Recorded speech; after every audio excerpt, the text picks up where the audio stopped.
Yo, homies, what is good? We're back with another video. Second video on the channel. First Wednesday market recap. Let's go.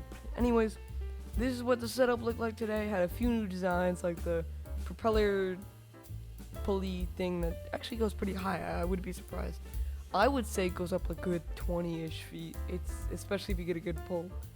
I had this wolf. Now the wolf isn't new, but this color filament is this semi-transparent glittery. And then I had this wolf, cat, bunny, hamster, durable guinea pig silhouette. You know, I have no clue what's in the middle there. Pretty cool, pretty good market.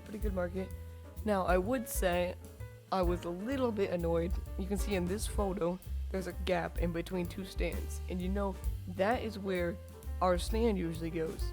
And the reason I like the Manchester market so much is because in that gap where we go, all these families go usually and buy fruit from this white stand on the right. And I mean, you can see they're packed, because they just sell corn, tomatoes, cookies, pies, blueberries, all this delicious stuff.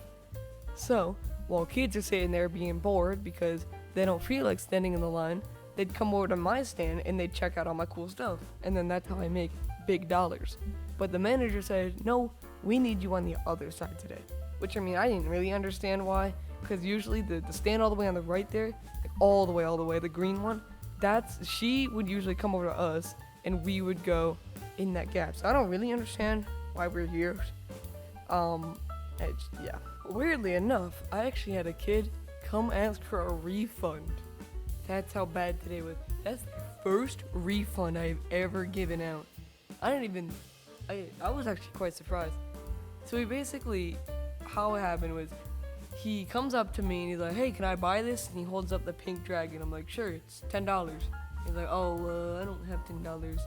And he pulls out this blue octopus that you can't see in the photo because I didn't pull it out at the time. And he says, how much is this? And I said, it's $6. So he gives me $6 and he takes off with it. And I tell you, 5-10 minutes maximum, he comes back and he's like, hey, can I just get my money back?